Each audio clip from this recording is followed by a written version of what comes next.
For how long were you an attorney? Just keep the mic on. Leave it on. I practiced for about 20 years. You practiced for about 20 years? Yeah, almost 20 years. Yeah. Yes. And I'm now counting from the period I started serving articles. yes. Yeah. And as a High Court judge, for how long were you there?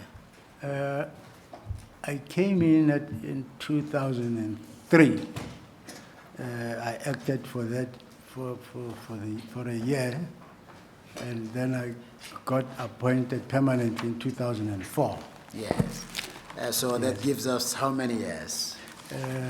Well, including the acting year, it's 14 years. It's 14 years. Yes. And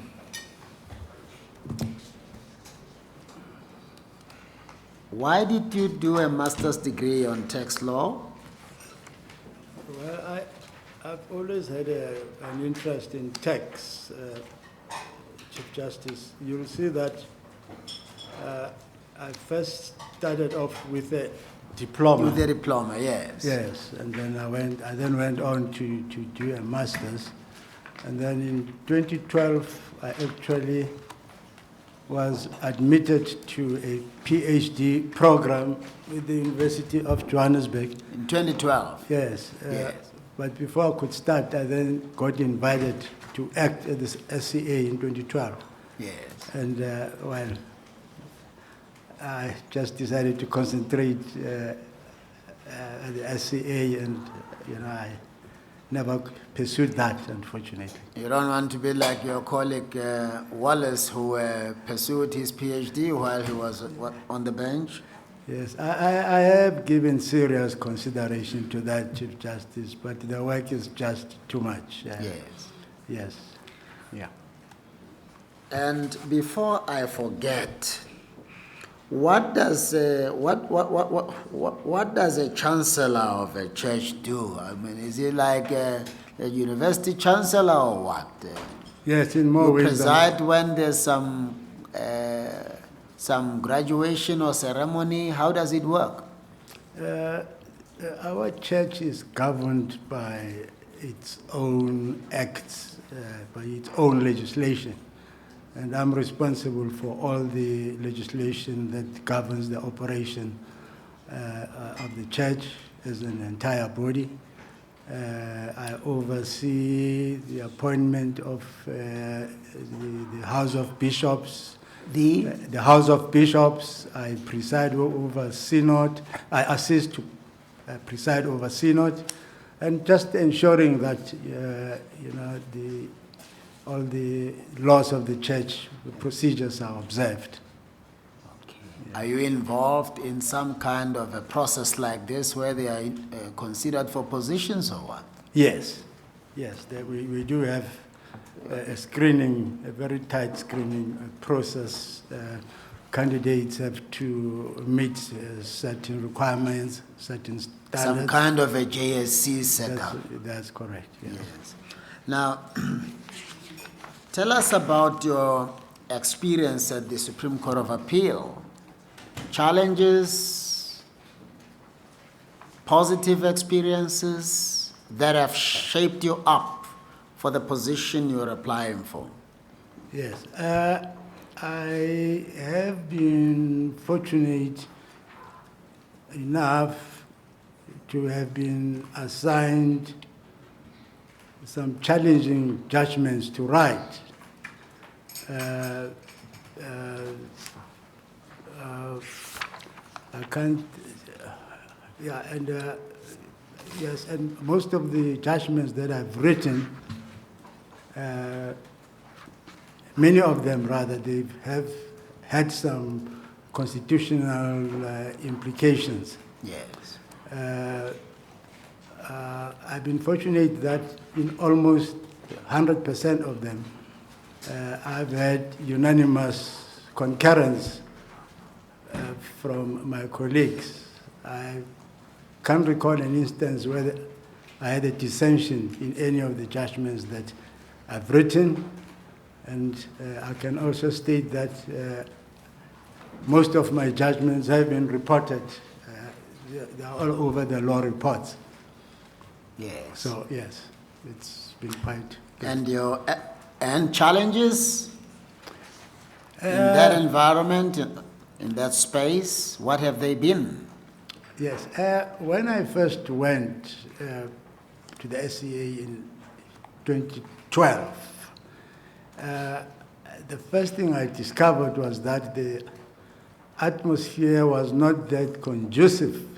To give an example, the first thing I discovered was that in the two room, for instance, black judges would concentrate on the one area of the table, whilst the white judges would sit at the other end of the table. And I spoke to the then head of the court at the time, Judge Lex Mbha, and I found that he was actually worried about that. And we talked about that, and the one thing I remember suggesting to him was that all of us had a duty to make sure that it was incumbent upon all of us to fix that. And I would, for instance, not sit where, I would sit anywhere. I would not just concentrate sitting on one particular area of the tea room. And I made sure that I reached out to everybody. I was not going to allow anything or anybody to deter me from doing my work. The position has changed somewhat. The demographics rather, as we speak now, I mean, there are more black judges overwhelmingly, I dare say, than white judges. So the position is quite different. Challenges are still there. The leadership is attending to them. I can also mention that at the beginning of the year, the acting head of the church, Justice Maya... Not the church, the court. The acting... I beg your pardon. At the beginning of the year, the acting head of the court, I beg your pardon, Justice Maya, organized a diversity training for all of us, and it has yielded positive results. I mean, the sitting arrangement in the tea room has changed dramatically, and people are more accessible to one another. The problem is still there, but I think we're all working hard to make the court a working environment, a pleasant working environment. Apart from which chair is occupied by who, what challenges were there? What challenges of significance were there? Yes, there were also attitudes, negative attitudes, Chief Justice. Like what? You found some people thinking others don't deserve to be there. How is the thinking expressed? Well, you could see with comments being made about the work of others, bad mouthing of other colleagues, that sort of thing. Yes. Yeah.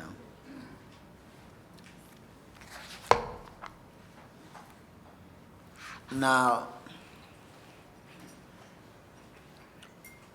why did the black judges who are in the majority not do anything about it? Because I get a sense from what you are saying that the suggestion seems to be that our white colleagues were reluctant to have you mingle with them. Why did the body of judges not do anything about it? Yes, it's quite a worrying factor. Let me tell you where we're coming from as South Africans. Yes. South Africans have had the tradition of rebelling against anything that doesn't sit well with them. Say, I will not permit this. Now, as colleagues, as equal, nobody has employed you there. Yes. You were not employed by your colleagues. You did not employ them. Why was it so difficult to break this conservative tradition or unacceptable tradition. Yes, it's something that has worried me personally. As independent people. Yes, yes, you're quite right, Chief Justice. It's something that has always worried me, that people would just complain, you know, in their chambers and not talk openly about things that are troubling them. In particular, If you this could program. come closer to the mic. Yes, yeah. I've always got worried by the fact that people have not spoken out openly about this issue. And instead, you would find people complaining, you know, privately in their, in their chambers and so forth, and not speaking out, which is wrong. It's an issue which I personally have taken up with the head of court, Justice Maya there knows. I've discussed this, I've raised this with her, and we are all tackling this issue. Yes. Yes. And how did you find your acting stint at the Constitutional Court? It was very interesting, eye-opening. I was assigned to write two very difficult judgments. I think you are aware of that. You assigned them to me, Chief Justice. I mean, the one And you judgment. complained about one. Yes, the complaint was that the approaches were so different from the various colleagues. And in the end, you'll recall, I actually asked that you convene a conference where we could sort of thresh out the opposing views, and I had to sort of work through them and scale them down and bring everybody on board to, you know, to a similar sort of approach. And that worked. Of course, in the end, there was a colleague who wrote a different concurring judgment. Yes. But there was unanimity after the conference, which then it became easier for me to write and produce that judgment. A question that I didn't ask any of your colleagues who were here before: why you? I beg your pardon? Why should it be Justice Mbha who is elevated to the Constitutional Court? Well, Chief Justice, I believe I've got what it takes. I value the Constitution. I live the Constitution in all my judgments. I try to look at them through the prism of a Constitution. I've always maintained that it's no longer business as usual for judges. All matters that come before us, we should try and look at them through the prism of the Constitution. And that is reflected, I think, in all my judgments. Just to give an example, the last term at the SCA, I was assigned to write two judgments, which were both delivered last week. The one was a criminal matter dealing with confessions. The appeal was against the conviction based on the confessions, which we all know confessions are governed by Section 217 of the Criminal Procedure Act. But what I did, I looked at the case through the constitutional prism, and it brought in Section 35, the right to a fair trial, and what has to be done, the entitlements of an accused. So I always try to, introduce the constitutional element in all my writings. The second matter was a civil matter, was a civil case, civil appeal, rather. It concerned locus standi of an association, where the association was denied the right to bring an action on behalf of its members. Even though from a common law perspective, the decision was wrong, but I approached the matter from a constitutional perspective and introduced the whole element of Section 34, because the dispute involved a right which was protected in the Bill of Rights. So I tried to, promote and live the constitutional values which we are expected to do as judges all the time. Thank you, commissioners. Professor Mutshekga?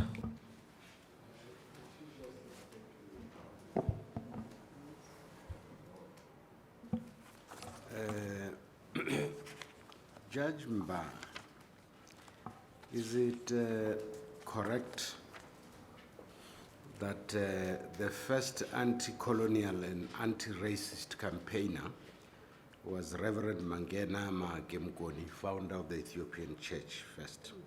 Secondly, is it correct that, is Nelson Mandela's observation correct that the seeds of the governing party, the African National Congress, were planted in the Ethiopian movement?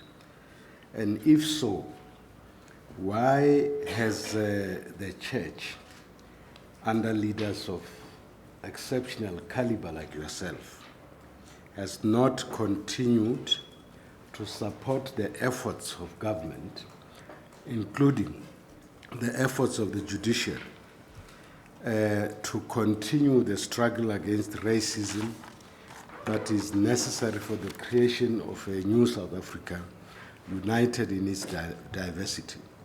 Lastly, would you support an interfaith and human rights symposium to address the roots of racism and their negative impact on the evolution of our democracy, as well as the greed and corruption that is threatening to derail our constitutional democracy? On a lighter note, Professor Doctor, now I understand why you are reported to have passed your LLB with distinction and passed your LLD in German, because you may still make a preamble, but you stop and put a question so that it doesn't look like a preamble, but it is. Please answer the question, sir. Thank you, Commissioner Mutshekga. My starting point would be this. I think it would be an illusion to try and write the history of the liberation of this country without any reference to the role that was played by the Ethiopian Church. Our founder, Mangena Mkoni, the name Ethiopian, perhaps I should start there. It has got no relationship whatsoever with Ethiopia as a country. The name, our founder, if you go to the Bible, the Old Testament, the book of Psalms, in chapter 66, verse 31. There it is written, it's in the Old Testament, that ambassadors shall come from Egypt, and Ethiopia will stretch her hands into the heavens. But if you look at other versions of like the New International Version, it says, the black man shall stretch his hands to God. So our founder discovered that actually the black man in Africa had a relationship with God even before the arrival of the white missionaries. Having said that,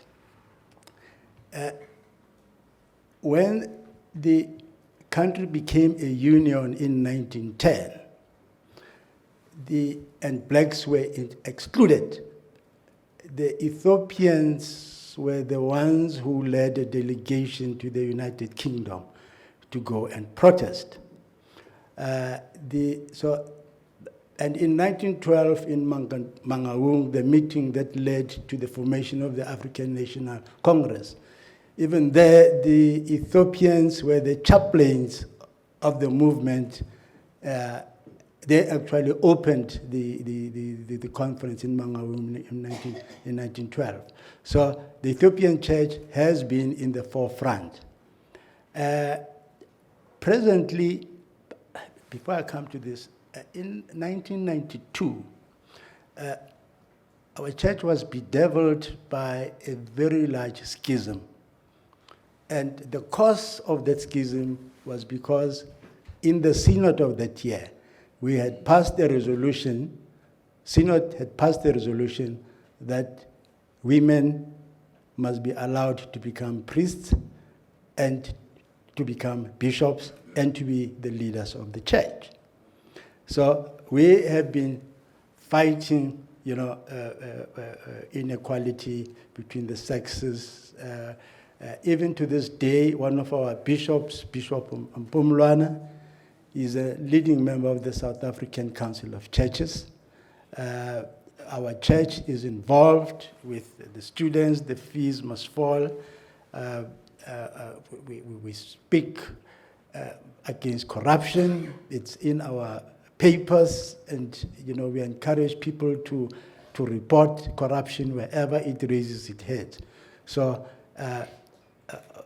my church, I'm proud can report that we're actively involved in the day-to-day happenings in this country.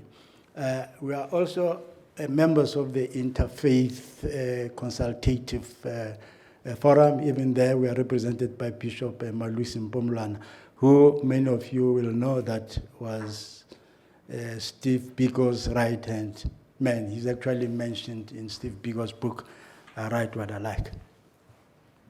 Now, I know this is not a lesson on the Bible, but what is that scripture that you referred to? Psalm 66,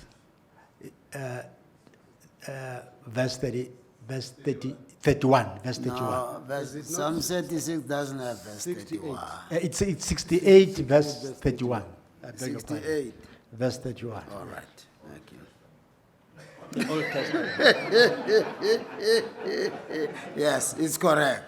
It's correct. Yes, commissioners.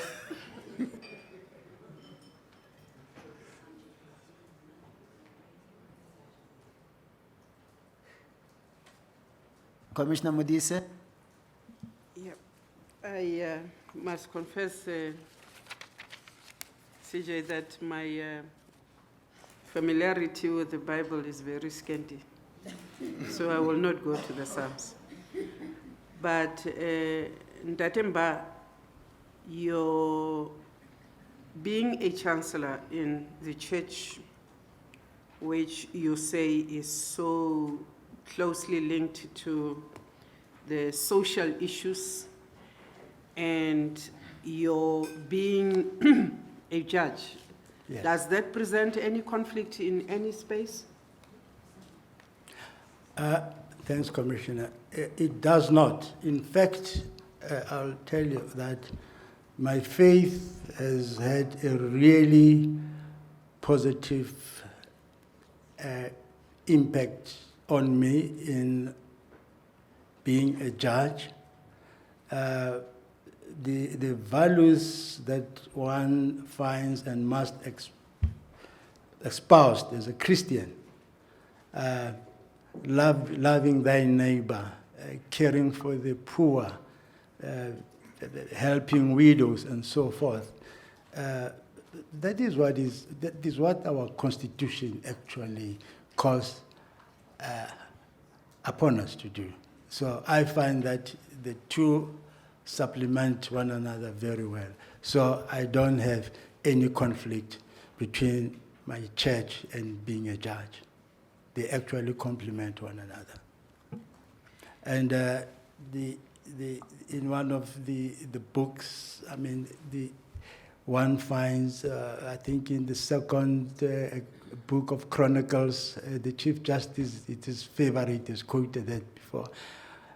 Judges are actually told how they are expected to behave. It's there in the second book in Chronicles. You are expected, firstly, you are reminded that you are not judging for yourself, you are judging for God. You are warned against taking bribes. You are warned against impartiality. So there is a correlation, and there is, the two work hand in hand. I do not find any conflict. Judge Mbha, are you satisfied that the current system of discipline, disciplinary processes for lawyers and judges is effective?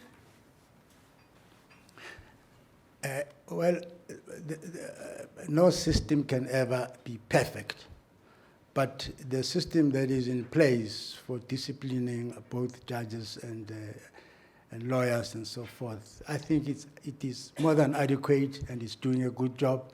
We have seen the results, and I think it's working well.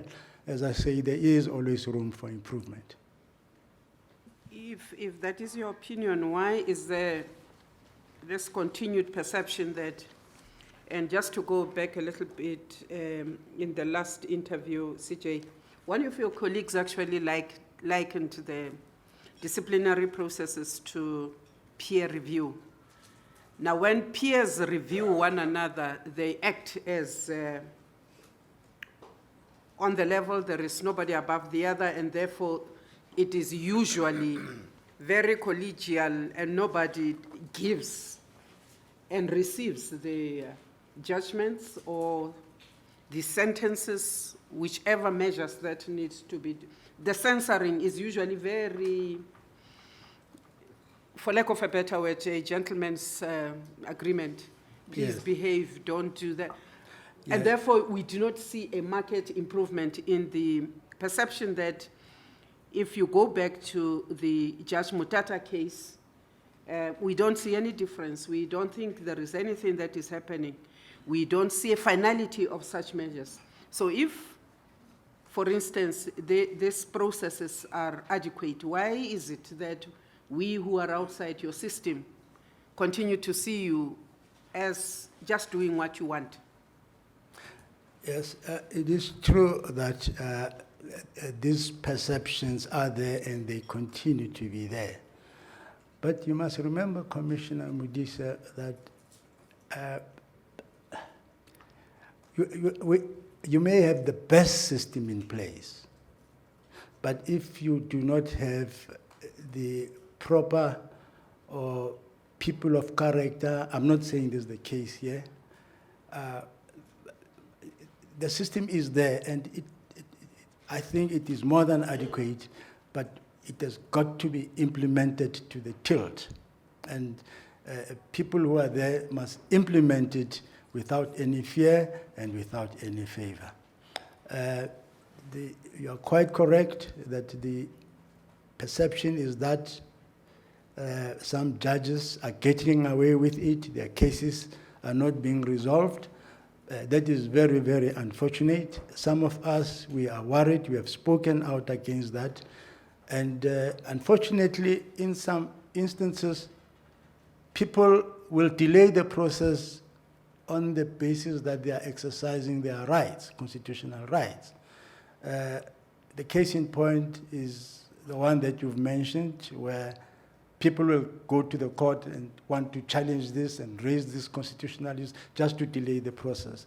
So I think it's really upon us to make sure that we implement what is there. Unfortunately, I cannot think of how we can do that, from the top of my head. But I think the system, it's there. It just needs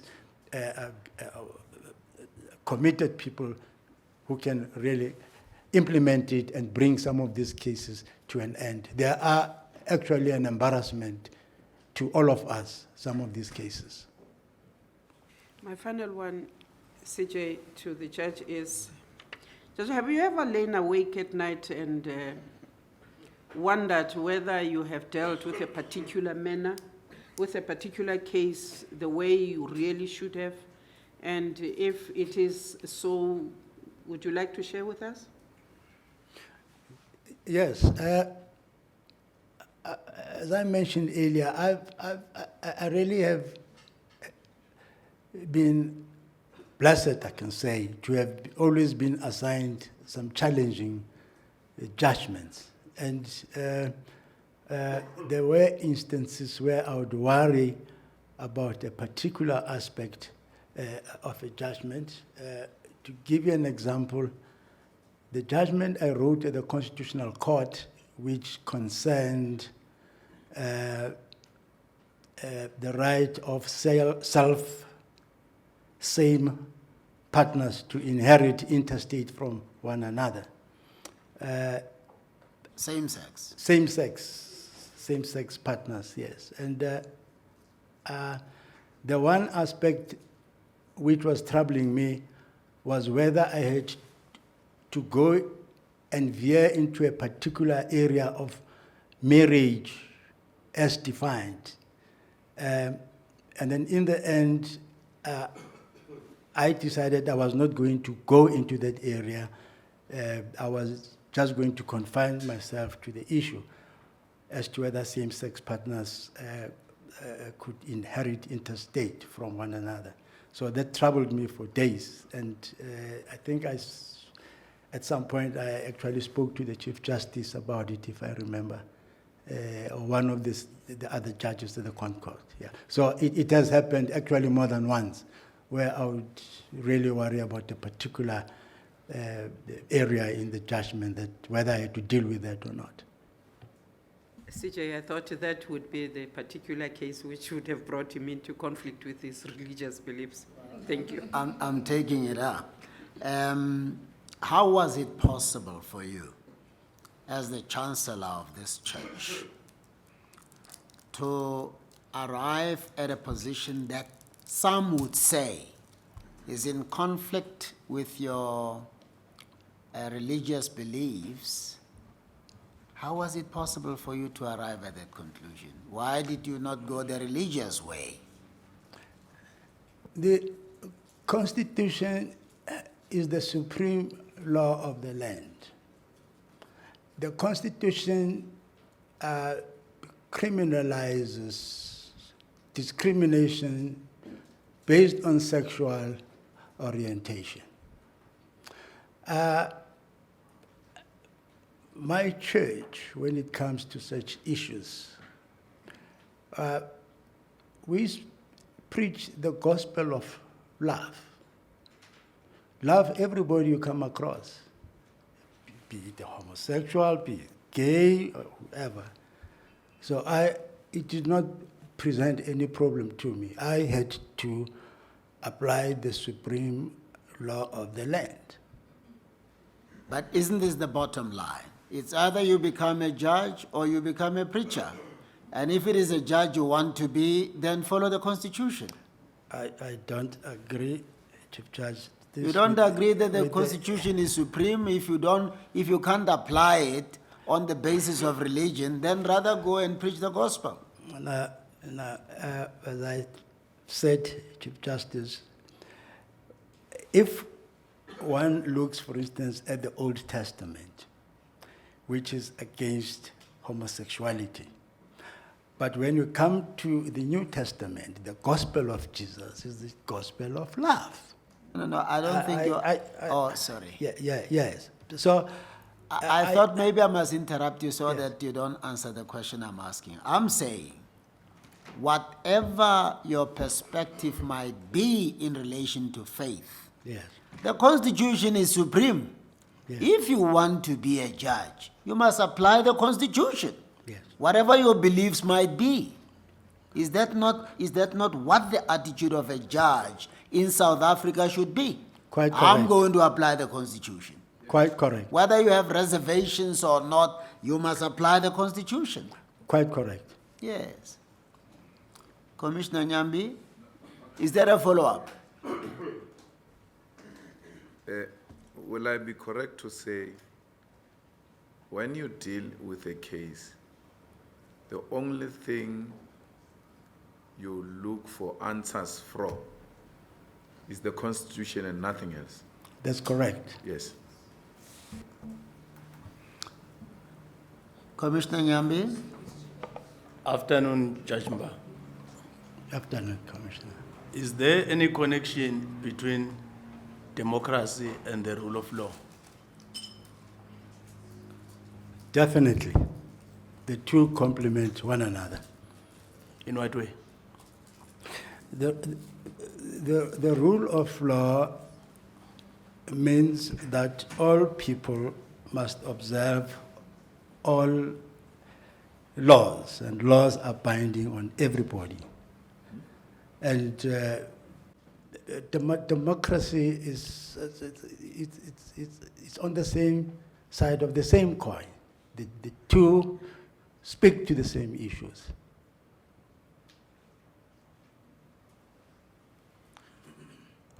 Can you take us through about your understanding of the doctrine of separation of powers? Our courts, in particular the Constitutional Court, has warned, we have warned, consistently warned ourselves to be careful that even though courts are the final arbiters of disputes, there has to be trust, respect, and deference to the other areas of government.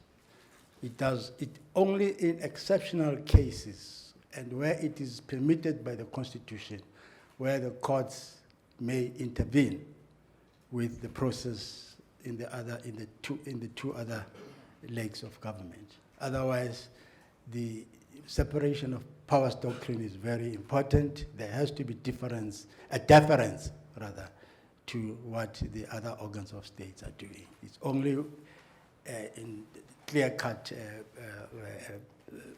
cases, exceptional cases, where the courts should be able to intervene and pronounce on the constitutionality of the conduct of the other legs of government. Is it right for a judge to write an opinion for a newspaper? Definitely not. Definitely not. What's I think wrong with we as judges, I think we should keep away, from the public space. We should only, I believe that judges should only speak through their judgments.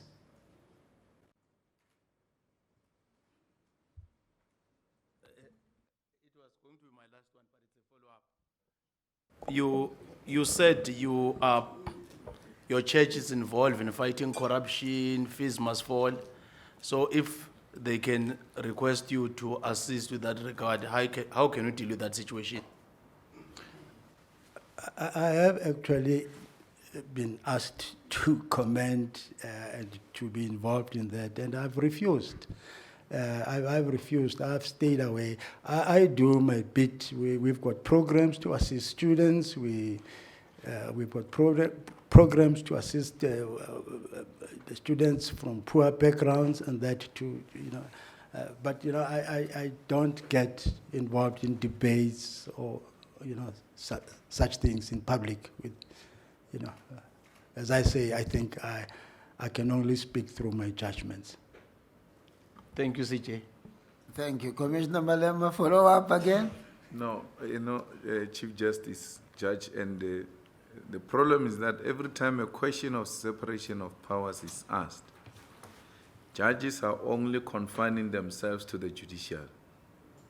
You never teaches us what is this separation of powers from the executive, the legislature, and judicial. You're always saying, no, we must be careful, and especially the Constitutional Court ruling, that's what we hear.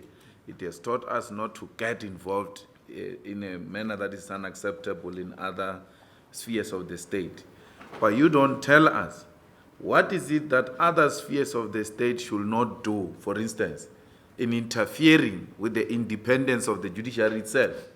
You only talk to the judiciary not being tempted to enter into other spheres of the state. So what is this separation of powers? Yeah. The executive, the legislature, and the judicial. Yes. Yes. Yeah, I hope I've understood your question, Mr. Malema. It simply means that we've got different spheres of government. The government consists of basically three legs. We've got the legislature, we've got the executive, and we've got the judiciary. Now, as far as the executive is concerned, we know what its functions are. They are well set out in the Constitution. As far as the legislature is concerned, we also know what their functions are. Our Constitution has got some checks and balances that these two, for instance, don't overstep their mark.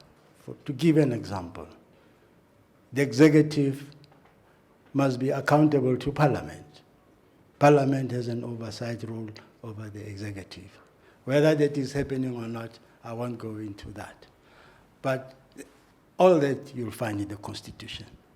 But as far as the judiciary is concerned, the judiciary has overall oversight over the function, over the other functionaries, including, for instance, the state president.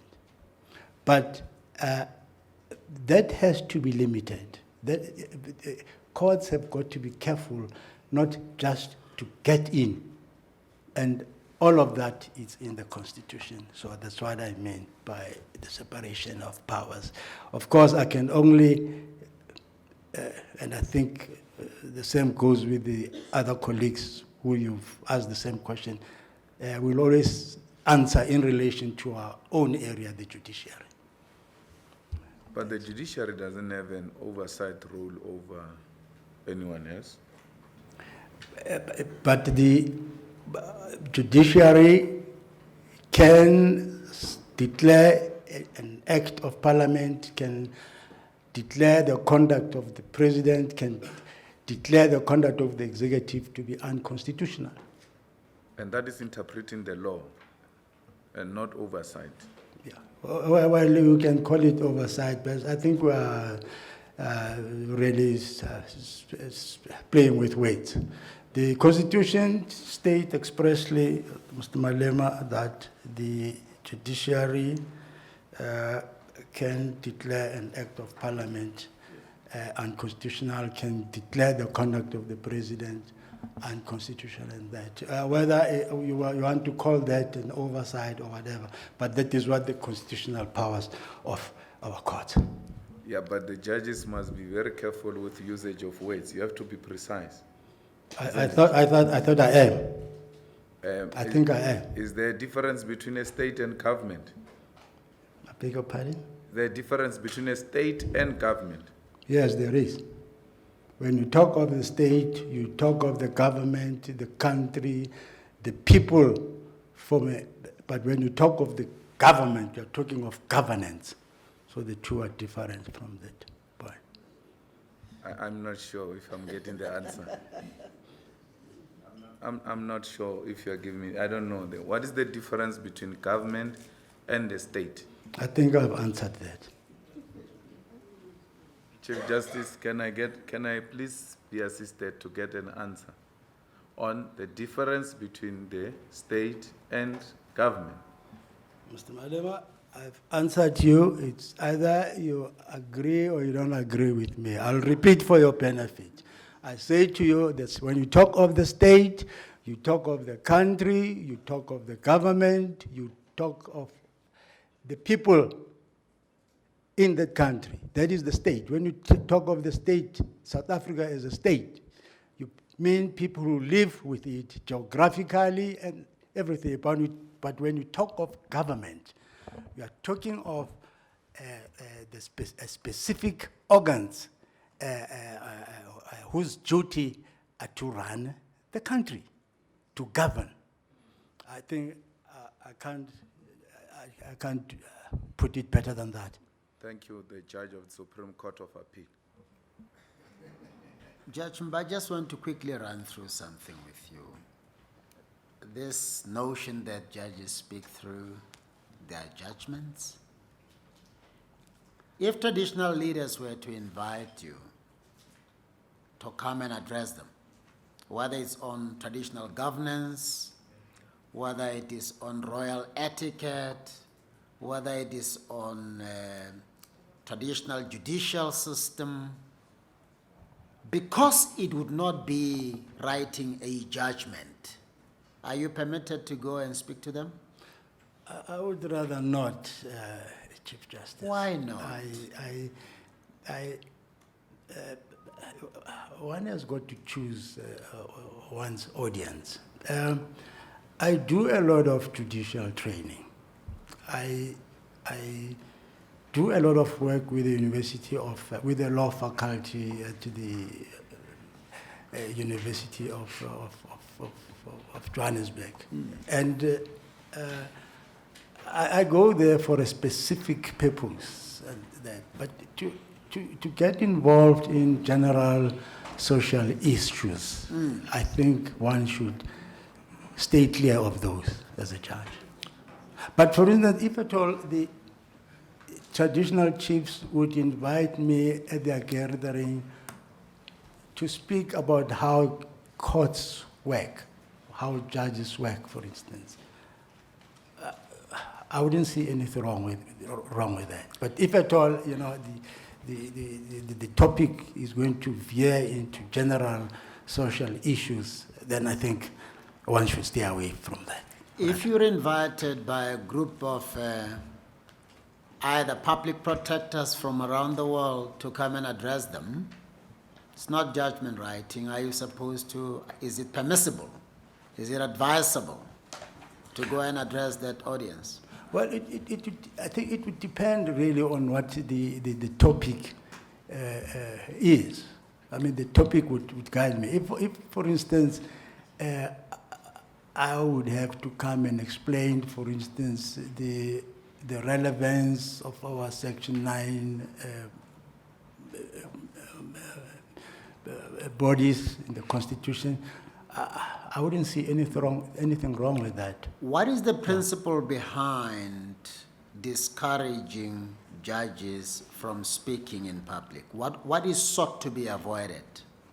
But because the perception, it's easy for a perception to, you know, to arise that, you know, your mind is would already be made up if that case would land on your lap. Exactly. If you were to go there and say, Yeah. all people who commit murder must be sentenced to life, that's not permissible. No, it's not, definitely. If you were to say, all husbands who abuse their wives, this is the appropriate sentence, that's not permissible. Because the likelihood is a case like that would come before you and your mind is already made up. Precisely. Is it impermissible to say murder is bad and domestic violence is completely unacceptable? Is it permissible for a judge to go and address people along those lines? Yes.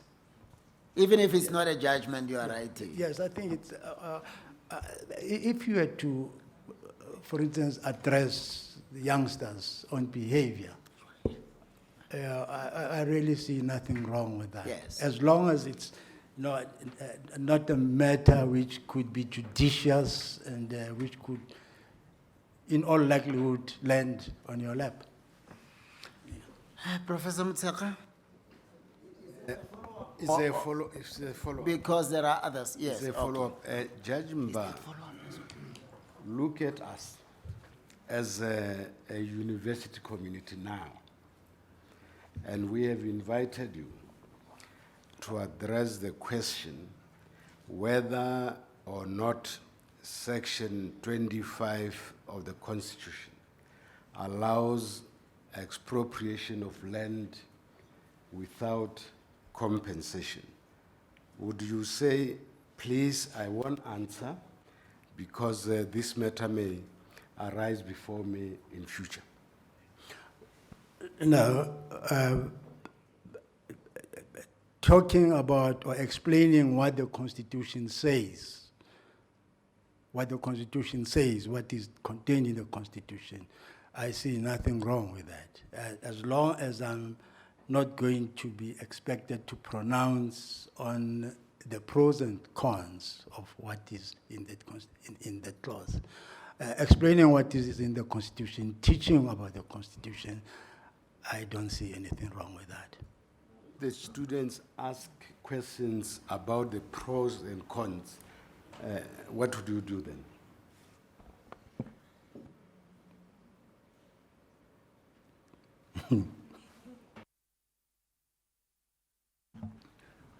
I would stick to explaining what the Constitution says and what the clause says, Commissioner. I would steadfastly avoid to get in that sort of debate.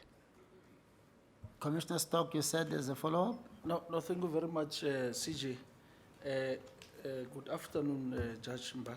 Good afternoon. I just wanted to make a follow-up on this notion that judges speaks through their judgments.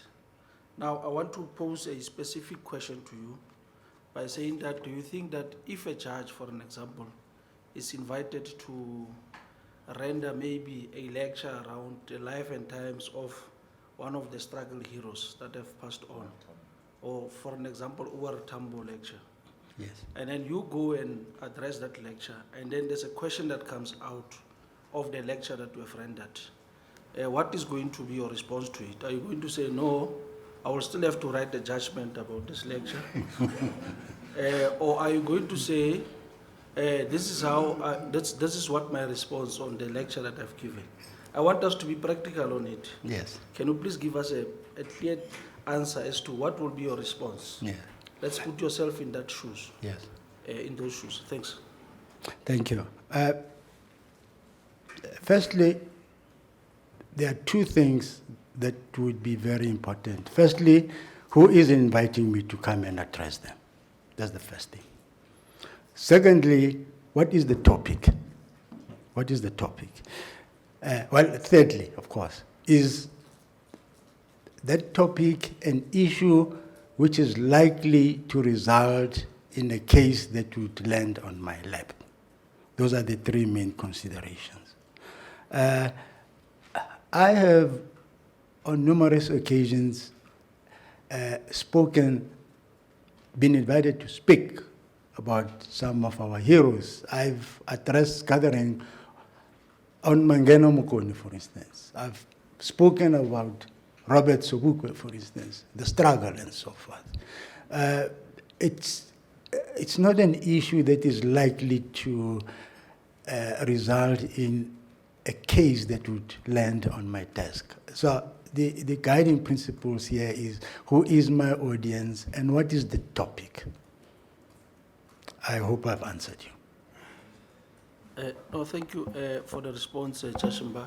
But lastly, I want to find out from you, do you think that it's a wrong thing for judges to be invited to do lectures around the life and times of struggle heroes? Do you think it's a wrong thing for judges to do that? And then I'm posing a specific question because we've got a number of judges that gets invited and that provides response immediately. They don't wait for the opportunity to write a judgment, to communicate to the audience or the ordinary public. So do you think that it's a right thing for those judges to do such things? Or do you see anything wrong in that regard? I don't see anything wrong with that.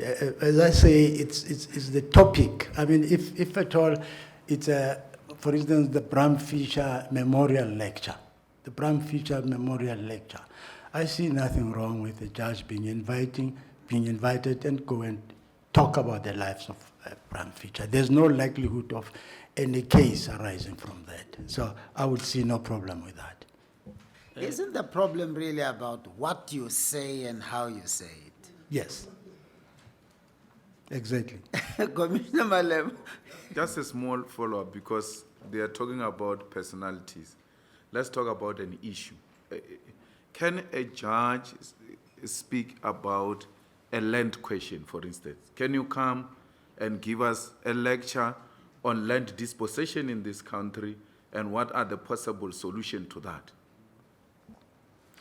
I wouldn't, Commissioner Malema. Incidentally, quite incidentally, last year I was part of a bench that wrote a judgment involving land that was occupied by the 1820 settlers. And that matter came before the SCA, and I think it's on its way to the Constitutional Court. Once again, anything that is likely to end up in a case, I think one should stay away from that. Commissioner Didiza? Thank you. Commissioner Msomi? Thanks, Chief Justice. Good evening, oh sorry, good afternoon, Judge Mbha. It's beginning to sound like in the evening. You've been there for a while.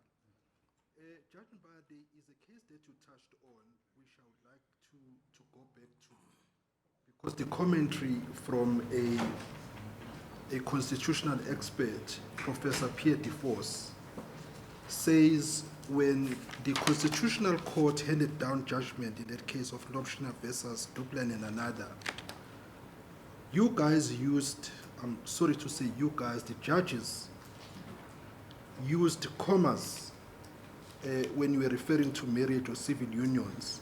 And his view is that by so doing, you're almost saying these unions are not fully fledged as marriages, and therefore you lost an opportunity basically to put those marriages on the same par as any other marriage.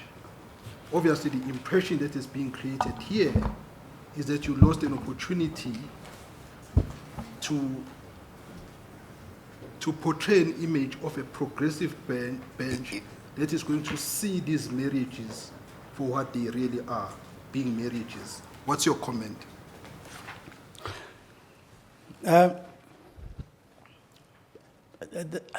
My starting point is this.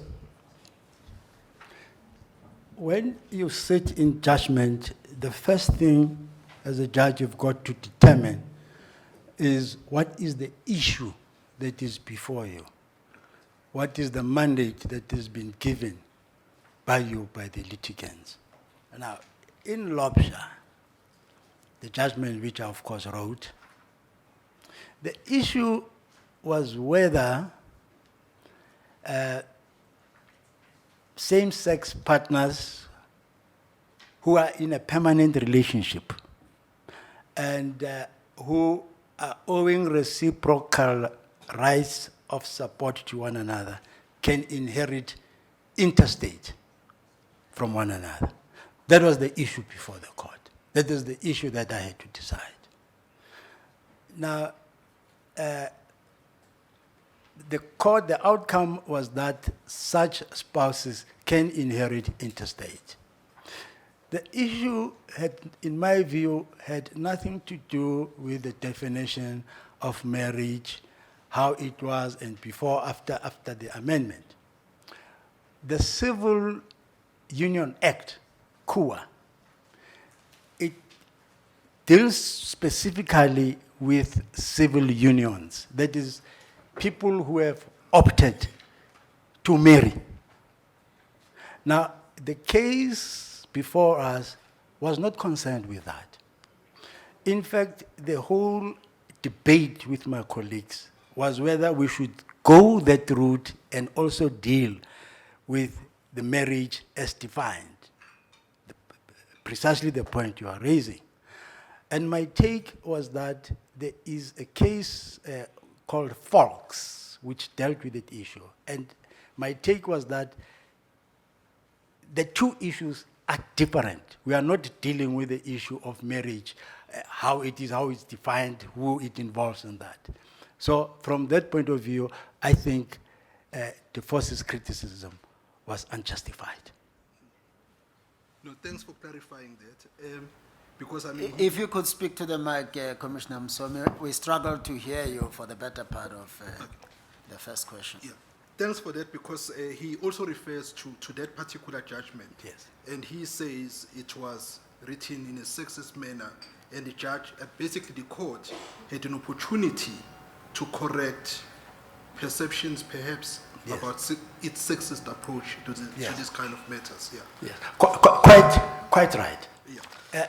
You see, Fox concerned the question of the right of surviving partners to claim maintenance after the death of a partner, of a spouse. Now, in the Lobshat judgment, I actually draw a distinction. I think I went 2 pages explaining that the 2 cases were distinguishable, and there was no need for us to go and talk about Fox. And I actually said the court will be presented with an opportunity to deal with that. And I might share this with you. In the course of writing the judgment, I actually asked my researchers to travel the whole country and try and find out if at all there was perhaps a case which was ongoing. And as fate would have it, in the Pretoria High Court in September, the court was faced with that type of situation. And the judge, Acting Justice Siwendu, actually actually said in a judgment that the matter warranted the attention of the Constitutional Court. I also said that I don't support the view that courts should veer in areas where we are not being called upon to decide. And that is why I felt that we should not go that route and confine ourselves with the issue that was before us.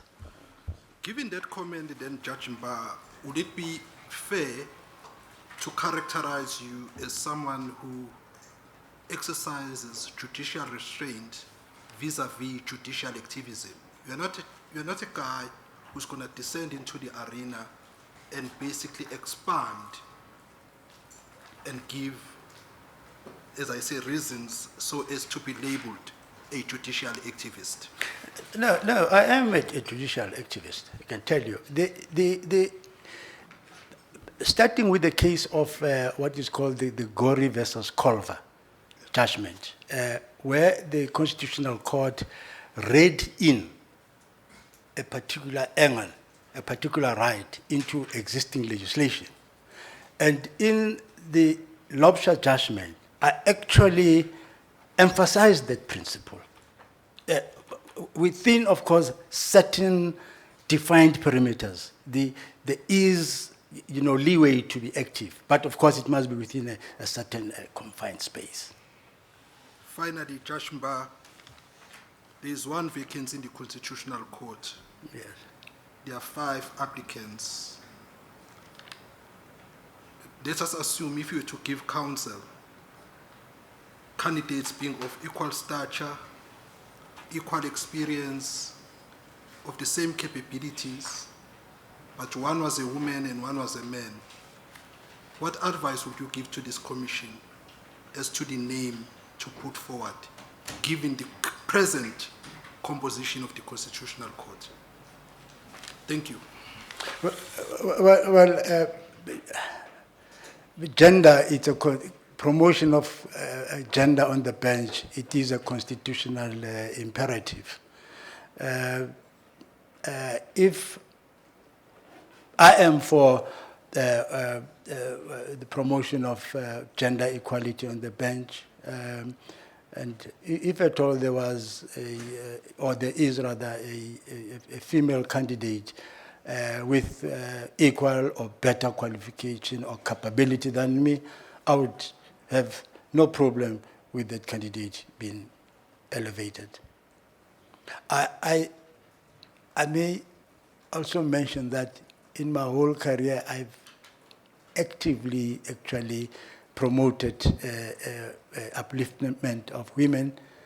When I was at the Johannesburg High Court, I chaired the Committee for Continuing Education, and the special focus was on female acting judges. And I'm proud that actually 2 of the people I mentored have recently been been appointed. There's Lebu Mudiba, there's Tina Siwendu. They are both my proteges, and I'm proud, and the reports I'm getting is that they are doing a good job. Yes, gender is important. Thank you very much, Justice Mbha. You're excused. Thank you.